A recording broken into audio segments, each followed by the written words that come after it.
Hello and welcome to this week's Roundup by blockchaingamer.biz. Check out our website at blockchaingamer.biz. Follow us on Twitter, BCGBiz.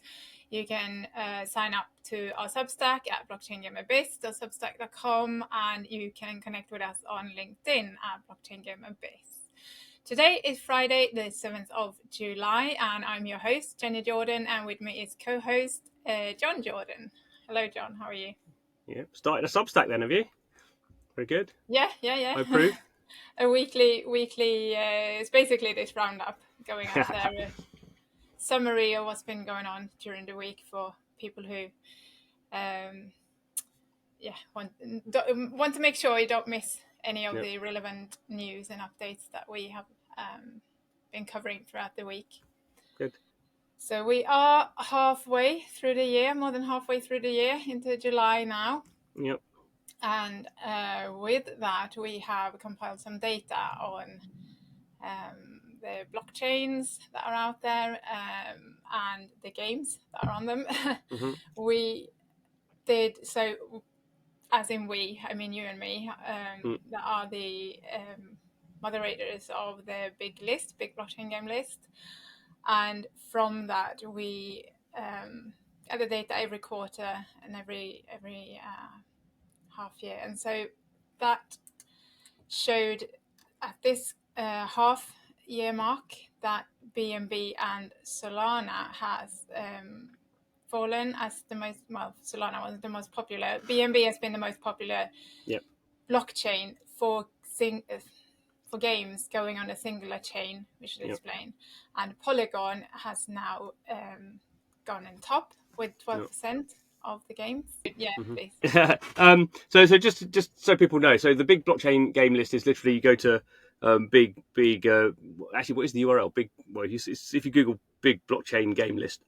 So something I started about over a year ago, and basically you've been running mainly ever since, and it's basically it's just us looking on the internet and looking when games are announced and sort of basically putting them into it's just a Google Doc.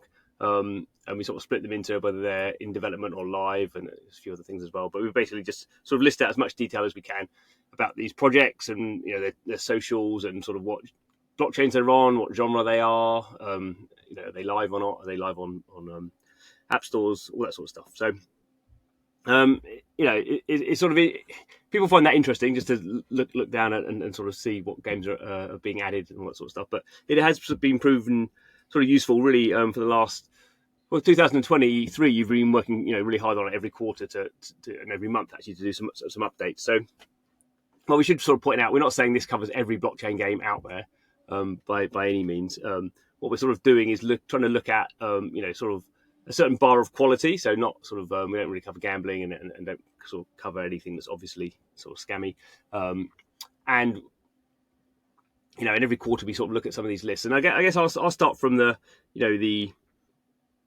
we've covered, well, when we published that data, we'd covered 1,024 I think games in total, hadn't we? 1,072 to be picky. 1,072.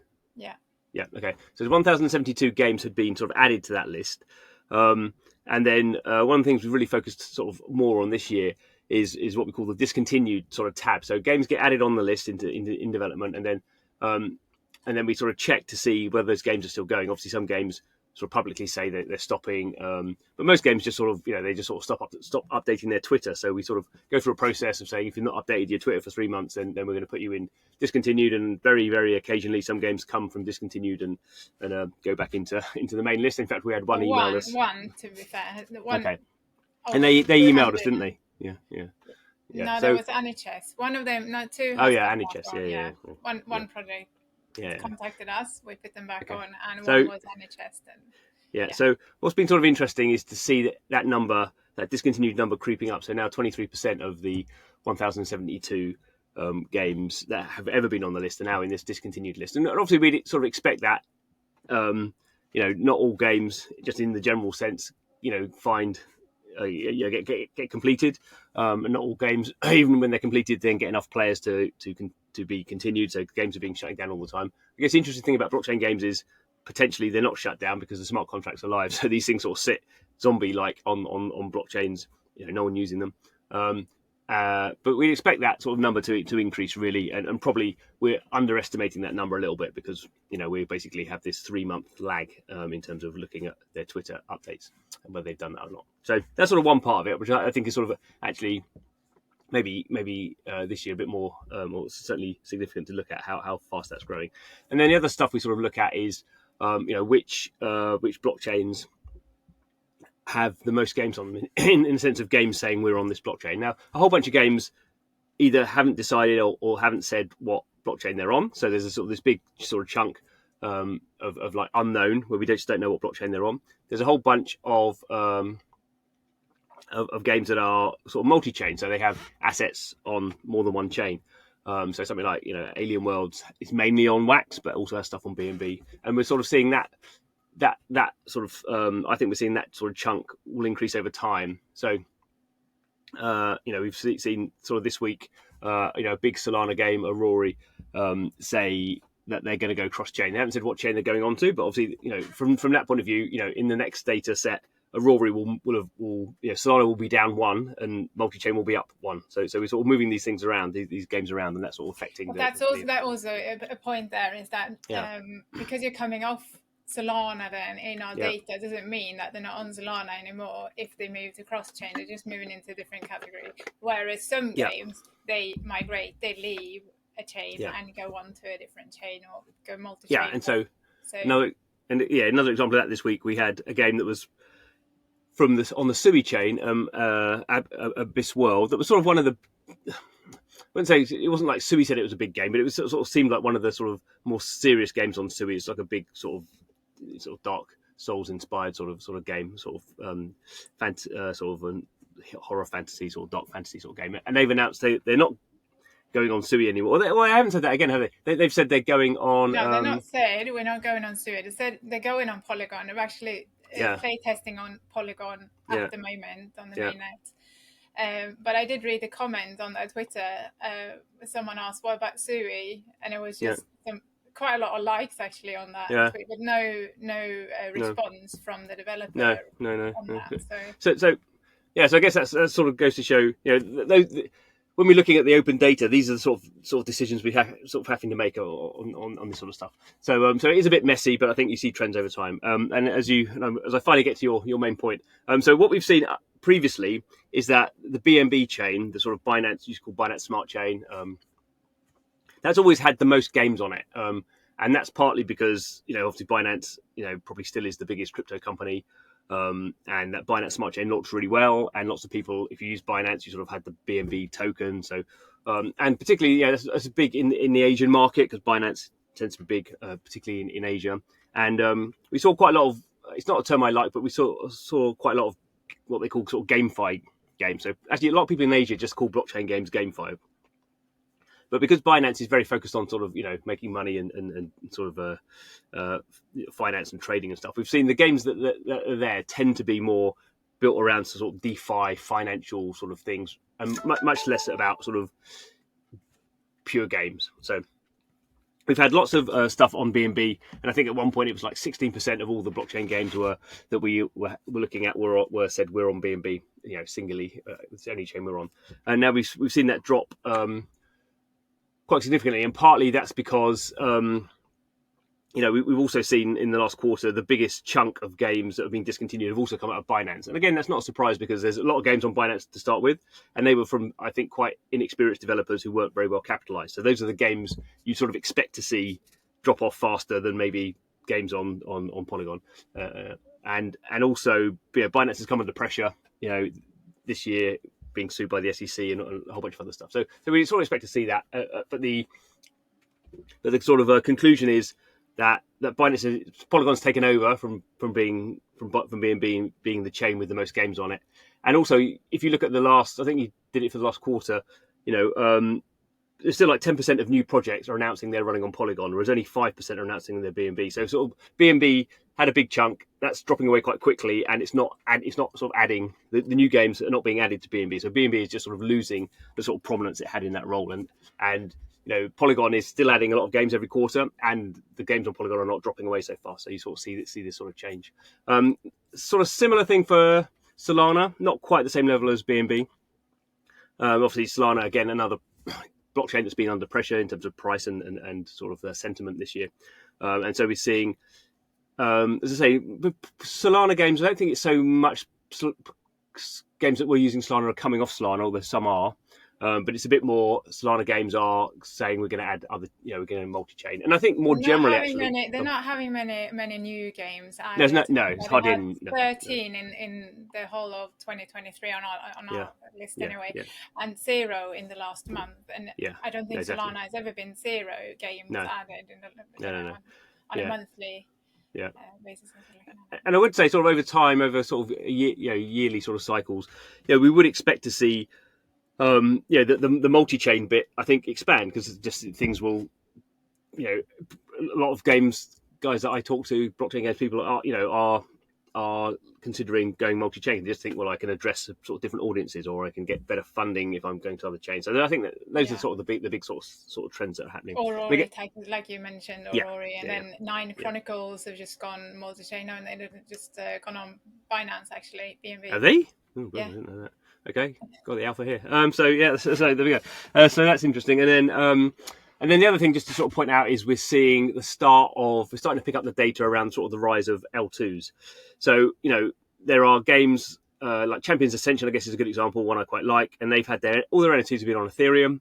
And now they're transitioning to Polygon. So basically, in terms of the list, that would be -1 for Ethereum and +1 for Polygon. And obviously, you're doing that because you can't really run games on Ethereum; it's too expensive. So they're moving to sort of Polygon to make it cheaper. And then we're seeing all the rise of all these sort of scaling solutions. Whether you think of it, Polygon as a scaling solution, that's sort of up to you a little bit. But particularly, I guess Arbitrum is one that's being used a lot now. So the Treasure DAO's on there. They've had some stuff being announced around that, and then we have these sort of game-specific blockchains, which are sort of, I treat them as sort of L2s. So, particularly from South Korean companies, seem very keen on this. So, Come To Us has the sort of XPLA chain. Wemate has its Wemix chain. Try and think, who else is there? NeoWix has its Intella X. Who else have we got? Line Next has, what do they call it? Phoenicia. Obviously, Oasys, a whole new sort of blockchain out of Japan. We have the Mythos chain from Mythical Games. We have Ronin from Sky Mavis, Gala Games. It's just like loads and loads and loads. And these are sort of game-specific sort of blockchain infrastructures as well. And whether they're going to work in the long run, who knows? But we're starting to see games. Those projects those blockchains have been announced for like a year or so, and now we're starting to see sort of games announcing that they're going to run on those chains, and that probably has that sort of trend has about a year to go. I would think. Well, these blockchains are adding more games. We'll see if any of those blockchains get to sort of critical mass, and if they don't, they'll sort of fall away again, and we'll sort of see these different sort of cycles going on. So it is. I would say this, wouldn't I? But I find it fascinating, the data we pull out. As you say, we do these articles fairly regularly. You can go to the big blockchain game list website. So we have we have the actual raw data. It's just a Google Doc, and then we have a website that sort of analyzes it. And it's just interesting to look through and sort of see the trends that are happening. What's interesting, I think, since starting the list, is that you don't really, when you're working on it on a day-to-day basis, you don't realize how things add up until you then take a step back and view it from a distance, sort of thing. You get the overall picture of sort of how the blockchains, for instance, the number of blockchains that we have listed so far has accumulated over 80, and like when you think of it, you might come up with 20 the most, and you think that's quite a lot. Asian ones, that's like 15, whatever. And but looking down the list and just realizing the amount of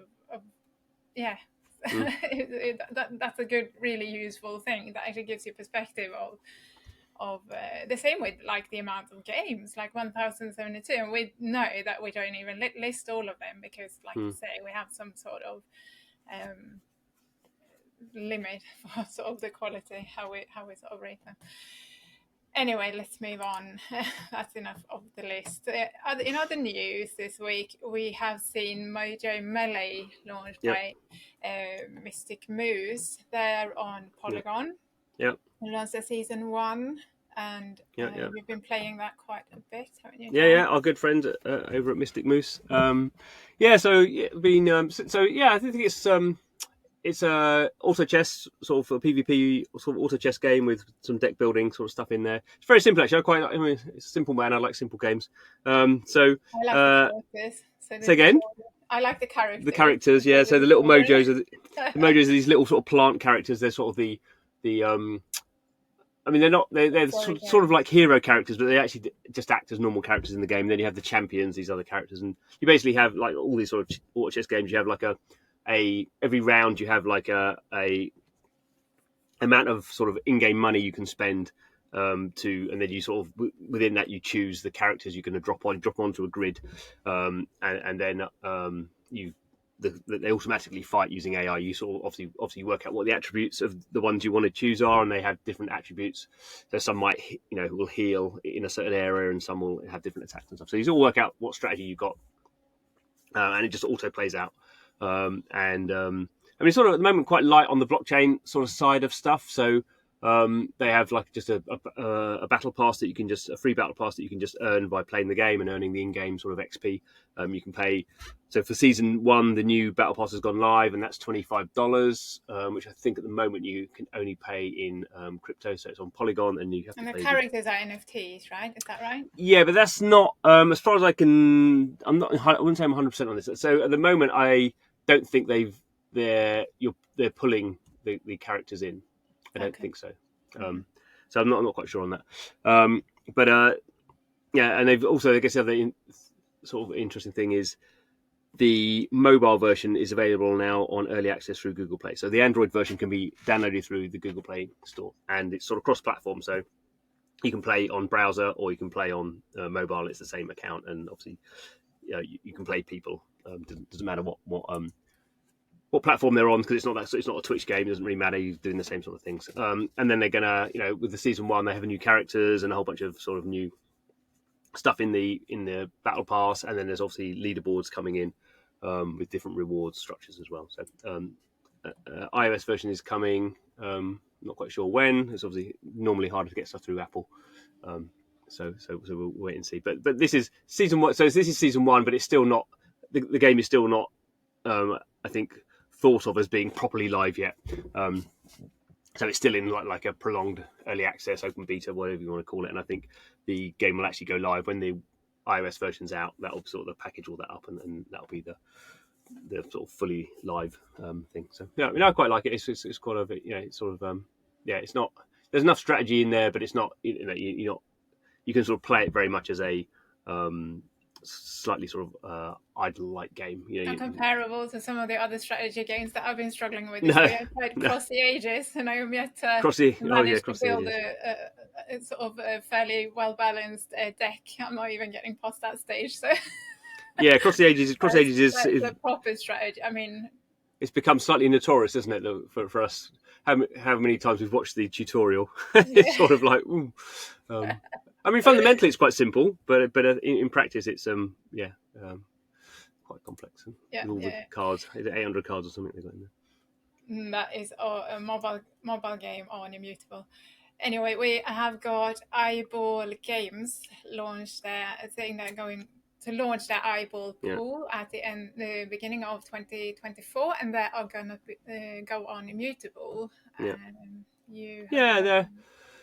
It's an interesting story. There's a game called 8 Ball Pool, which is absolutely massive. It's one of the biggest Web 2 games out there, and it's basically just like it's a snooker pool game that you play, basically multiplayer against other people, and you basically control a queue, and you sort of do what you do. For mini clip games, it's had like 1 billion downloads across web and mobile. It has about 10 million people playing a day. Makes an absolute ton of money on advertising. Not so much on in-app purchases. It's fairly sort of casual sort of experience. But it's Miniclip. Miniclip is a pretty big UK game developer, mainly owned by Tencent. But it's their biggest game by miles.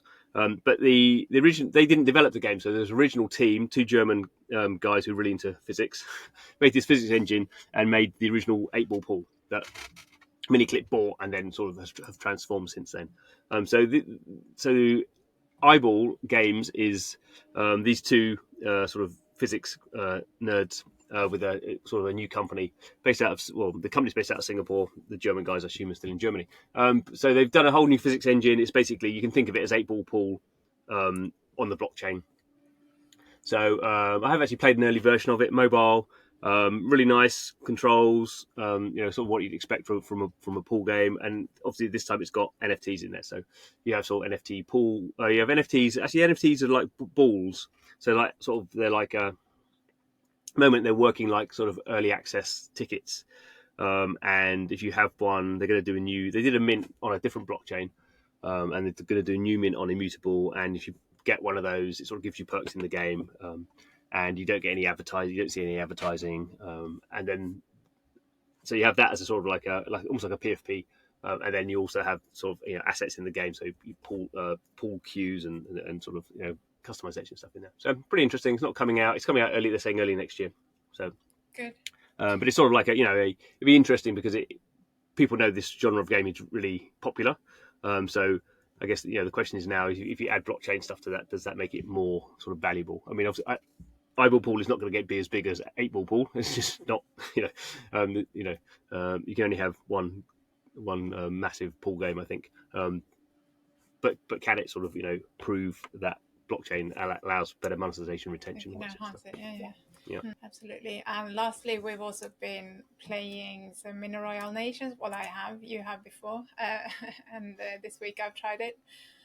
And I have to say that those kind of multiplayer shooters are not my type of game, but I've been fascinated by the project mini Royale Nations before I play the game, and it's sort of it's got a very intentional sort of use of blockchain tech, and as Far Away has this sort of Far Away is the developer. You should point out. yeah, that's right. And you had an interview, didn't you, with Alex Paley from Far Away, and I've spoken to him a couple of times sort of actually. talking about the interoperability and really how I'm struggling with was how the games can be enhanced by blockchain, and I think it's interesting because I think as with all sort of blockchain games, it's sort of you have sort of what's the game, and obviously that this is a Mini Royale is a browser-based first-person shooter. Tons of them out there, really hard to sort of differentiate. And it appeals to a certain audience, and you have to be even when I play it, but when I play it, you wander around and get shot all the time. I mean, I think that's just the experience of most people who are over the age of 20 and aren't playing online shooters all the time. But what's been interesting is how they sort of built out, as you say, the wider sort of blockchain side of stuff. So this is on their 5th season now. They're doing like a pirate season. And every season there's been NFTs you can buy, NFTs you can earn in the game. Now they have quite a sophisticated way of sort of earning shards and minting new characters. And obviously you can sell those on marketplaces. And then they have for fusing things, so you can sort of level them up. And now they have allowing people to, or starting to allow people to create their own maps using a separate no code sort of sort of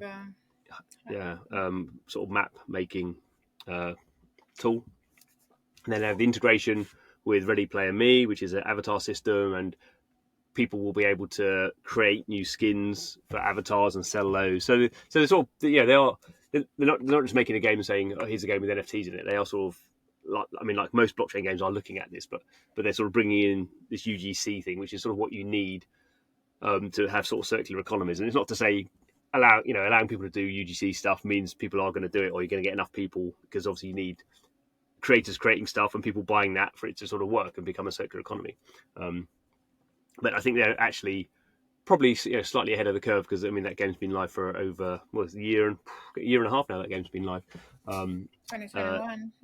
So they are ahead of, and they are an experienced team in doing that. So as I say, I don't know what the user figures are for Mini Royale. I know they once announced about 2 million registered users, but I imagine a lot of those are sort of sloshed in and sloshed out again. And now they're working on the Serum City building. Yeah, now they're working on a separate game as well. So so it is, but it is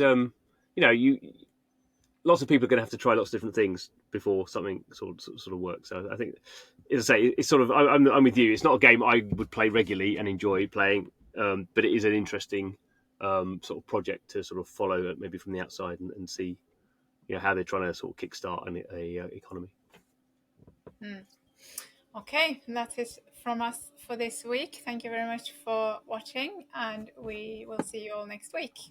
Bye bye. Goodbye.